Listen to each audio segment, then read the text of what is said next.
December 10th, 2019. Joe here at Simple Life Show. I appreciate everybody for joining me today. Don't forget to like, subscribe, share, do all that good and social media stuff, because that does help get the conservative voice out there. Not just conservative, but anybody that thinks with a rational brain. That is really helping us right now. As you know, YouTube algorithms are suppressing a lot of alternative media, and this is something that we need to fight back against. I'm getting really tired of even hearing other people complaining about this, because this really should not be an issue in a free society. In the republic that for which it stands is all based on freedom of speech. That is the bedrock of what makes this country so great. We can actually say what we want to and blast that out over all types of different channels and platforms. But now we don't know whether something is a platform or whether something is a publisher. I really wish that rationality would actually come to a head and we could actually get ahead. So in the news, Bill Cosby loses an appeal for sexual assault conviction. I don't really think this is anything that's even worth really talking about. I'm not even exactly sure why he was even appealing this. He's caught red-handed. There were so many witnesses, and this has been going on for years and years. It does make me sad, though, because I did enjoy the Cosby Show growing up. I know a lot of the Generation Xers out there grew up with the Cosby Show because it seemed like it was, you know, in a way, it was probably one of the most wholesome shows out there, because it always taught a really good lesson every single time. And while I'm not talking about TV shows, I did want to take a kind of tangent there. If you do remember a lot of the shows that were out there, like The Facts of Lives, you know, The Cosby Show, Family Ties, Growing Pains, Full House, all these different types of shows that we used to watch when we were growing up in the mid-90s and so forth. They really had a way of putting life into perspective. The writers were geniuses, because, you know, for a 30-minute show to actually be able to teach a lesson that you could apply to your own life right now is something that's sorely missed in the media. Right now, it's all about Marvel. It's all about superheroes. It's all about glorifying, you know, promiscuous ways of living and all that kind of stuff. But yep, you know what? That's our free society that we live in, and I'll back that up as well. I think that you know, regardless of what you believe and what kind of life you live, whether I believe that it might be sinful or immoral or whatever, I think that you have the right to do whatever you want as long as it's not hurting anyone else. However, on the flip side of the coin, when you have a society that is degraded morally, then that leaves the door open to a lot of other stuff that would not be considered legal. We keep moving the goalpost, as it were, you know, further up, or actually, I guess further, more lower, and you know, as a result, the lowest common denominator actually wins. And that's all I really have to say about that. Bill Cosby really deserves to be in prison. He's exactly where he needs to be. He has raped so many people, drugged so many people over his career. It's really sad and it's unfortunate. But that really kind of leads me into a lot of different things. Now, I did want to say one thing about the recent terror attack in Pensacola. I am from Pensacola, and I actually went through military training at the NAS in Pensacola. I have a lot of fond memories of that place. Pensacola at least used to be a really, really nice place to raise your children. The beaches were really nice until they started putting up hotels everywhere. I'm surprised they don't have casinos yet, but I think that, you know, as far as a place for snowbirds, it's still a really good place to go. People make jokes all the time about Florida in general as it being the meth capital of the world. And, you know, every time you see a meme about Florida man doing this, yeah, that's fine. You know, that's more central Florida. Northwest Florida is a little bit different. I always consider it lower Alabama. There's a lot of good people that live there of all different types of races. And this isn't anything about race or anything like that. But I grew up there, and it really saddens me that Pensacola was hit by a terrorist attack. 3 people died, I believe, you know, not including the shooter. But I was watching the news this morning, and they had the family of one of the victims on there, and it really just caught me up, and it really saddened me, especially when they made the argument that there are no guns allowed on base. Now, I believe when you actually go into NAS, I believe there are some armed guards there. I know at least when I used to live there, when you went on base, you usually had to take your car, and they used to do a lot of searches. This was shortly after 9/11. I'm not exactly sure whether they do that anymore. Now, it's my understanding that the shooter was actually on there. He was actually, or the multiple shooters, if that's what it was, they were actually doing flight training and so forth. And, there really needs to be, if you're on watch, you really should be armed. And I believe they're probably going to make some changes here going forward. This whole anti-gun parade that keeps going on, taking the guns out of the hands of the people is not going to solve anything. I believe here recently, I think it was in New Jersey, I could be wrong, but there was also a gun buyback where they were giving away, I believe, skateboards or something like that. I read a news story about that the other day, and I'm not exactly sure what kind of criminal or how many criminals actually came and turned in all their illegal guns or, illegally purchased guns to get some skateboards. It just doesn't make any sense. There's just the least amount of the least amount of guns that you have out there in the hands of law-abiding citizens to protect themselves. This is going to just cause more problems. I'm not exactly sure where all this so-called logic comes from, where if you take guns away from law-abiding citizens, then that is somehow going to make them safer. I know that we've heard the argument that criminals will be less likely to shoot you if you are unarmed. I just don't agree with that. I think that I don't want to take my chances in that type of situation, especially if I'm around someone that I love or any of my family members or just myself in general. I do not want to take the chance that another criminal is going to have some moral upstanding and have a crisis of consciousness when they're robbing me or whatever they're doing, or if they're in the middle of doing a crime and I happen to be in the wrong place. I just don't want to take that chance, and I believe most rational people wouldn't want to do that either. Further in the news. Since we're talking about Bill Cosby, I think, talking about the whole, degradation of moralities in this country, and in fact, the world is becoming more and more of a mainstream topic. I'm not saying that the mainstream media is really talking about the degradation of morality in this country. It does come up from time to time, but I think we are hearing less and less of it. And I think this is something that really needs to be talked about as much as possible.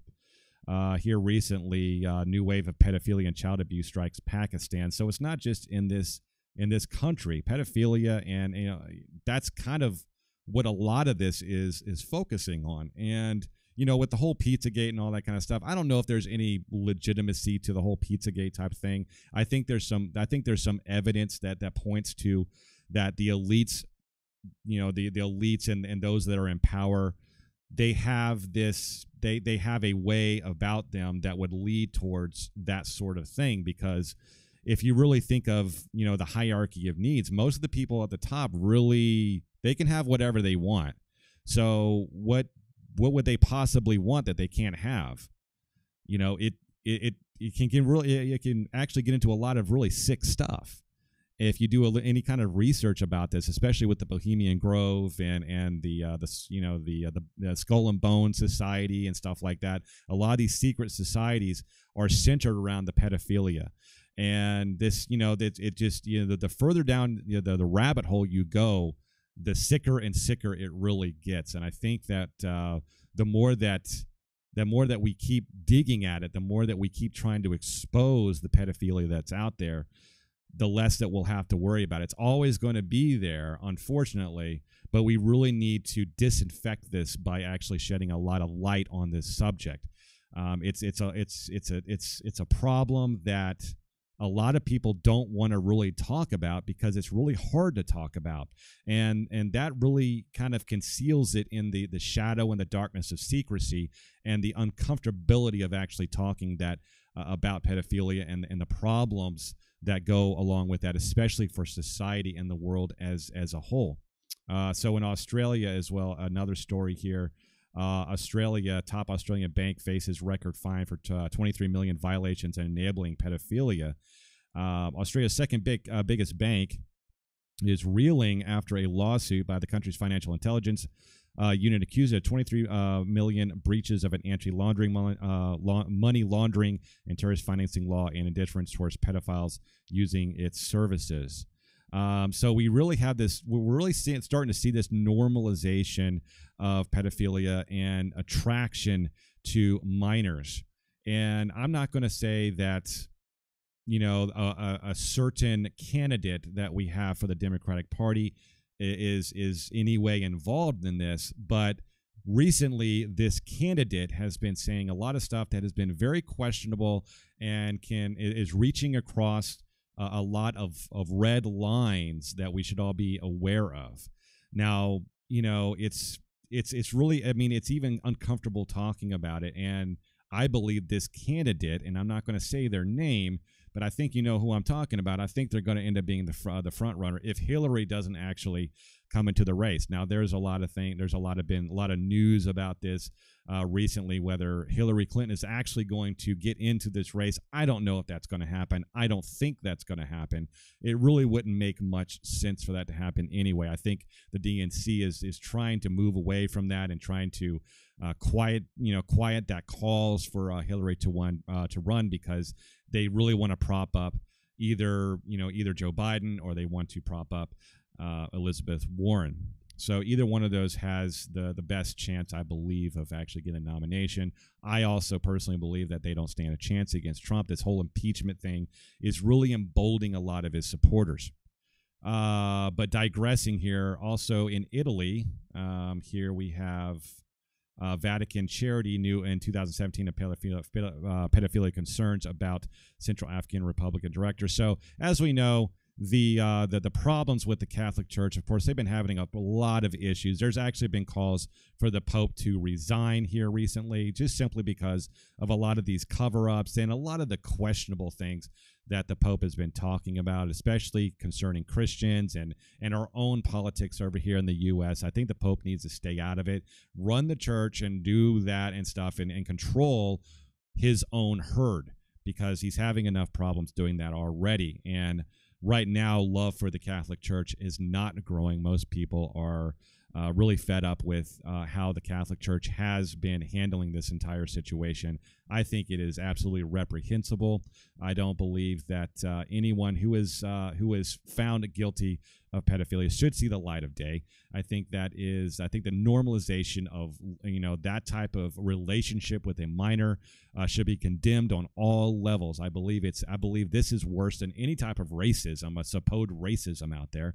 I think this is even worse than murder, because you are murdering that part of the child that is growing up, and they're going to be changed. They're going to be messed up for the rest of their lives.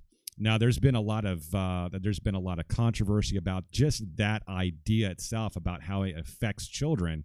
And I don't have the article right now, but of course, coming out from academia, there has been a lot of professors that have been saying that it doesn't cause any harm for the children if it's consensual and all this stuff. I mean, it's just a total normalization of this immorality that's been infiltrating this country, and in fact the world. We just see it more now in this country because of how free we are.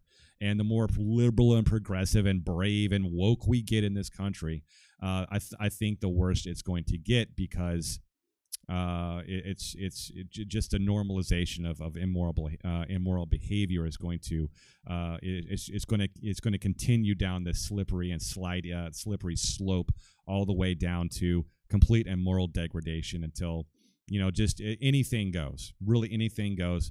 It's just like what they say, let them have their cake, let them eat, let them sing and dance and all this stuff. For tomorrow we die. This whole doom and gloom, everyone's going to be dead. We see that with the climate change as well. All the alarmists out there says we're going to be dead in 10 years, but I really don't see them doing a lot of prepping. I don't really see a lot of these liberals and progressives, and in fact a lot of conservatives who are pushing this alarmist whatever scenario that when we're going to be dead in 12 years, some say even 18 months. I don't really see a lot of people digging in their backyard, so I take it with a grain of salt. Here, going further here, Lady Conlon Campbell has said here recently on November 18th, just last month, soliciting sex from minors is not pedophilia. Britain's Lady Conlon Campbell has defended Prince Andrew. Of course, we all know the story with Prince Andrew and his affiliation with Jeffrey Epstein, and claimed that soliciting sex from a minor is not pedophilia. Of course, they're all coming to his defense in this, and it is just kind of stupid. So this is I guess this is a video here. There's not really an article that goes along with that. Moving forward, we have gay police officer was accused of pedophilia for coming out to teens. Now he's suing. Now this is something that is just it's just kind of reaching, honestly, on the part of the Louisville Police Department. The gay officer with the Louisville, Kentucky Metro Police Department is suing. I guess his name is John Burgaff. I don't know if that's who actually wrote this or if that's his name. I'm assuming that's his name. Is suing the city and the police department for anti-gay discrimination after his commanding officers effectively accused him of pedophilia when he came out to teens in police department youth program. He claims he was also passed over for promotion as a result. Now, I can understand their point of view, but I can also understand his point of view as well, that just because he's gay does not mean that he is a pedophile. Now, the fact of the matter is, back in December 2017, he actually came out to a group of 14 to 18-year-olds in the department's Youth Police Advisory Committee. This is not a good place to actually do that. The fact that whatever you do behind closed doors, that should not be coming up in a Youth Police Advisory Committee. I don't know how it actually came up, but it should have never been a subject. Your sexuality is your thing. There's kids over there that want to learn probably more about the police department, exactly what you do. Your sexuality has nothing to do with your job that you do as a police officer, so it should not be coming up.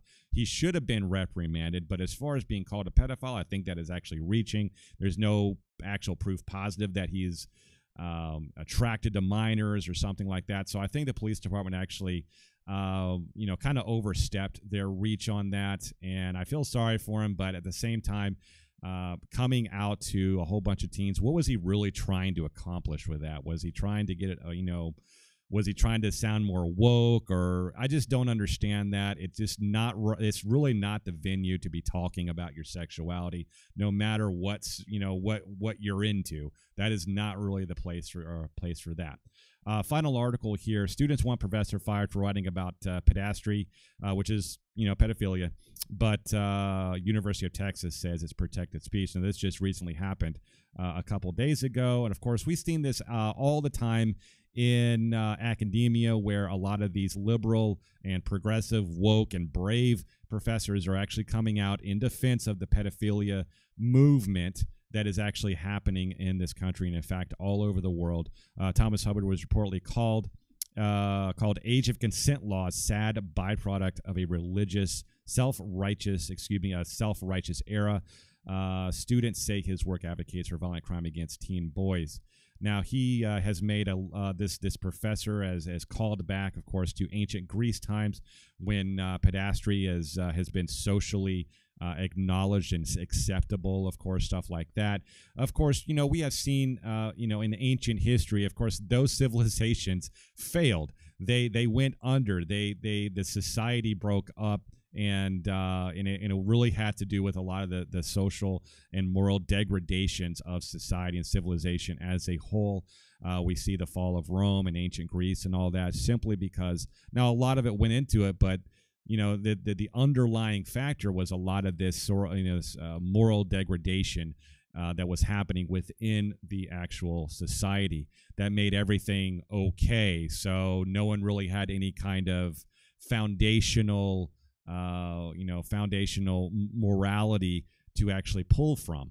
So when we have that, then you will see that actually interject itself into all types of bits of society and the law and all that other type of stuff, which inevitably leads to a downfall of civilization. And some can even make the argument that we are seeing that here in the United States. I believe we are. I think that it's been going on for at least the last few decades. And the whole thing with the academia, it's all in academia. We are as a society, we are teaching our children what is acceptable and what's not, what's actually going to be good for society moving forward, what is actually progressive for society. But the whole idea of progressiveness has been hijacked. So if you are not accepting of everyone, including pedophilia and all that other type of stuff, then you're not truly woke enough to progress with society. You should just go live in a cabin out in the woods. I believe a lot of people are actually getting to that point where they are just going out into the cabin in the middle of the woods and just to get away from all this kind of stuff. But I think that we need to continue fighting for this, keep continuing to shed light on the problem with pedophilia and the problem with the degradation of morality in our society, and why it is so important to keep the moralities of society and as a solid foundation moving forward. Because the more that we break through that, the more chunks of the foundation are actually broken off. This whole house is going to come toppling down. So until next time, this is Joe with Simple Life Show. I hope you have a great day, and I'll see you in the next one. Bye.